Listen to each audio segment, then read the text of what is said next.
Samsung A15 4G. HP yang udah kupakai lumayan lama. Berapa bulan ya? Ya sekitaran awal-awal 2024 lah. Sampai sekarang, kupakai sebagai HP utama. Tapi disclaimer dulu, kalau aku nggak bakal bahas spesifikasi HP secara detailnya ya. Cuma mau share pengalaman pakainya aja, karena kalian pasti udah pada tahu speknya, soalnya kan umur nih HP udah nggak muda lagi. Lumayan tua lah.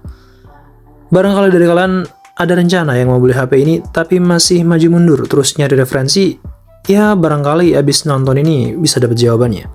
Buat harga, ketika awal launching waktu itu ada di 2,9 juta buat yang 128 dan 3,3 juta buat yang 256 GB. Nah, sekarang harganya udah turun nih. Kalian bisa dapetin di harga 2,6 sampai 2,8 juta. Bahkan kalau kalian mau lebih sabar, cari lagi yang lebih murah. 2,5 bahkan 2,4 juta kalian bisa tuh dapetin.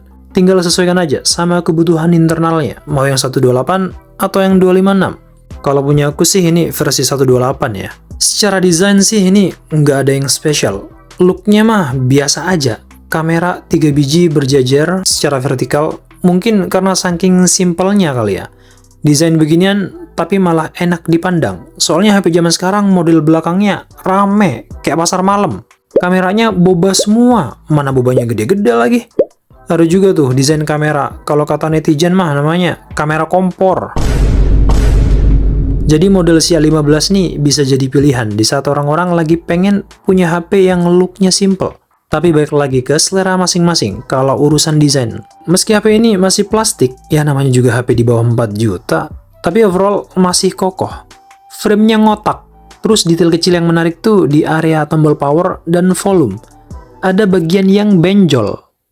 Bukan benjol, apa ya? Menonjol. Apalah namanya. Ya, pokoknya itu deh.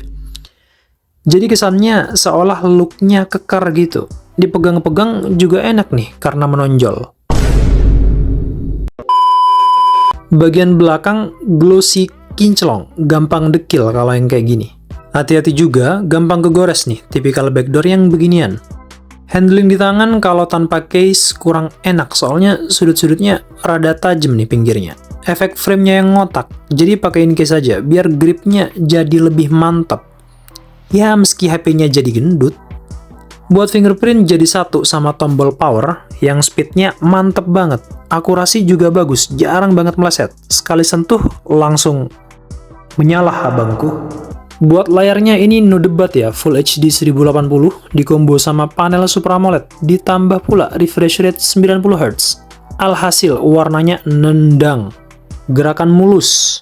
Soalnya aku sering banget ya diam-diam ngeliatin layarnya lama gitu. Padahal ya nggak lagi ngapa-ngapain, cuma buat lihat screen-nya aja. Swipe up, swipe down, geser-geser, gonta-ganti wallpaper. Suka aja gitu. No complain lah pokoknya. Komplainnya cuma di bezel. Ini bezel ngapa dah begini? Udah bawahnya tebel, yang atas model notch zaman Majapahit. Ya, tapi lama-lama lupa sih, itu cuma komplain pas awal make aja. Soalnya makin lama make HP-nya, yang dilihat ya layarnya, bukan item-item pinggirannya ini. Terus dipakai di luar ruangan, di siang hari gimana? Ini juga masih aman kok, brightness-nya ada di 800 nits. Setidaknya kecerahan di atas 60% udah cukup kok visibilitasnya. Dengan catatan asal nggak langsung nembak ke mataharinya ya, nggak langsung di bawahnya gitu. Kalau itu sih harus geser kanan lagi, baru kelihatan. Tapi jangan lama-lama di 100% ya, tahu sendirilah AMOLED itu gimana. Buat keluaran suara speakernya ciri khas Samsung mid-range lah, nggak bagus, nggak jelek, biasa aja. Tahun lalu aku pakai A24, hasilnya mirip-mirip, tapi A24 lebih empuk dikit bassnya. Yang ini levelnya masih di bawahnya, dikit aja. Kalau kameranya gimana? Ya kelas harga segini emang nggak ada yang spesial ya, apalagi yang di seri A Samsung yang kastanya masih seri A yang bagian kelas bawah. Buat fitur-fitur juga minim, nggak sekomplit seri A kelas atasnya, kayak A55 gitu. Buat hasil asal kondisinya terang, semisal lagi di outdoor, ya no complain, fine-fine aja. Ciri khasnya Samsung lah dari dulu, HDR-nya kuat. Ultrawide juga ada, tapi berasa biasa aja, meski di siang hari yang cahayanya cukup. Kalau pakai kameranya di malam hari, pastikan di area yang penerangannya cukup, biar hasilnya nggak jelek-jelek amat. Kalau emang nggak bisa, ya aktifin aja night mode-nya. Soalnya kalau udah gelap banget, mode auto mah agak kurang.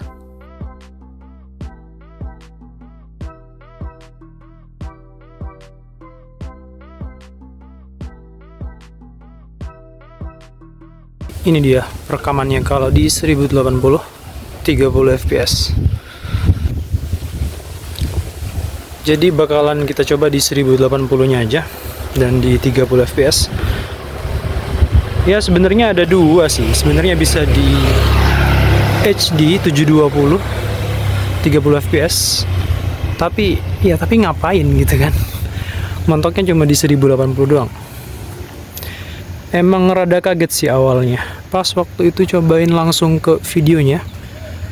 Buat harga segini kok masih guncang begini ya. Setauku sih yang WS baru di A25-nya ya kalau nggak salah. Tapi kalau misalnya dibuat lebih stabil lagi, seperti ini jadinya. Ini udah berusaha banget sih tangan buat menstabilkan videonya. Tapi harusnya kalau penangkapan mikrofonnya sih bagus lah ya. Samsung mah nggak pernah mengecewakan untuk penangkapan mikrofonnya. Kalau untuk autofokusnya mah ini udah bagus banget ya. Udah termasuk cepet. Jadi yang jadi PR cuma bagian stabilisasinya aja sih. Autofokus mah aman.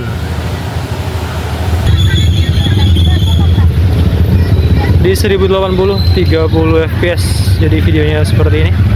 Ini by the way banyak banget lampu-lampu ya sebenarnya. Cuman nggak tahu kenapa di viewfindernya kok seolah lebih gelap gitu ya. Tapi kalau untuk area sini emang nggak ada lampu sih.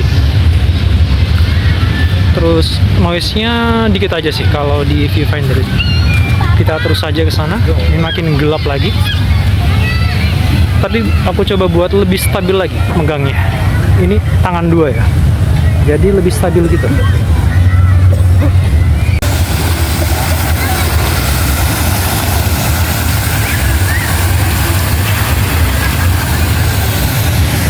Secara performa, chipset pakai Helio G99, chipset sejuta umat yang paling sering kena hujat netizen. Padahal performa chipnya ya bagus-bagus saja. Asal harganya juga masuk akal, 1-2 jutaan lah. Ya 15 ini masih masuk akal kan? G99 UFS pula. Nggak cuma itu, dia juga running di Android 14 dan One UI 6.1. Terbaru dah pokoknya. Kalau urusan update-updatean mah, Samsung emang juara ya. HP lain bahkan masih ada yang pakai Android 13. Dan emang beneran masih aman si Helio G99 ini. Buat kebutuhan harian, setidaknya penggunaan ringan ke medium. Buka tutup atau pindah-pindah aplikasi, buat nge-reload, multitasking, masih kuat bener dah. Kalau intensitas penggunaan medium plus gaming tipis-tipis, bisa banget baterainya kuat seharian. Ya kalau lagi sibuk-sibuknya pemakaian agak berat, sore udah harus cas lagi. Intinya mah sedikit lebih awet dari 5000 mAh di HP umumnya yang biasanya ku pakai. Terus apa lagi?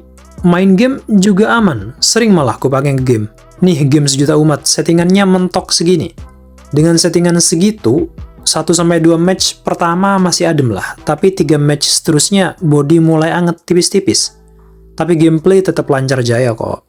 Dengan settingan segitu, 1 match bisa ngabisin baterai 5-6%. Tapi aku biasanya set di medium aja, itu udah cukup, biar baterai lebih awet lagi. 1 match cuma 3-4% aja. Urusan charging speed ini sih yang agak lemah, support 25 watt aja. Padahal kompetitor yang lain 33 bahkan 45 watt di harga segini. Kebiasaanku ngecas ketika baterai di 20-100%. Itu butuh waktu 1 jam 8 menit. Dan itu mode fast charging udah aktif ya. Kalau penasaran, mode fast charging dimatikan, jadinya 2 jam 18 menit. Buset dah, ini mah enaknya ditinggal haji 2 bulan. Terus kadang ada yang was-was juga sama HP Samsung, katanya suka banget sistemnya makan storage sampai gede banget. Tapi di sini aman ya, pemakaian sampai sekarang pun sistemnya tetap di 14 GB. Soalnya dulu juga pernah waktu pakai A24, sistemnya sampai numpuk 50 GB lebih. Buset dah, gede banget waktu itu. Terus kalau ditanya kekurangannya nih HP apaan? Ya apalagi kalau bukan tampilan depannya yang menyedihkan. Ya gimana ya, HP lain yang lebih murah udah pada tipis. Kenapa Samsung sengaja bikin begini? Ya meski lama-lama juga bakal lupa kok sama urusan bezel.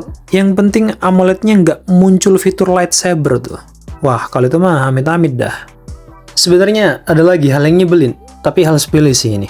Pas kemarin sebelum ada update, kalau pakai sistem navigasi gesture atau yang usah begini, kalau kita lagi buka kamera terus mau keluar, kita swipe kanan atau kiri, dia malah ngedeteksi kalau kita mau pindah mode kamera. Padahal mau keluar nih. Tapi baru aja dapat update, udah aman sekarang. Pas banget sebelum video ini dibuat. Oke, bagi kalian yang punya pengalaman juga sama C15 ini, bolehlah kalian share ceritanya di kolom komentar. Lumayan buat pencerahan bagi yang cari referensi buat beli HP ini. Thank you udah nemenin sampai akhir.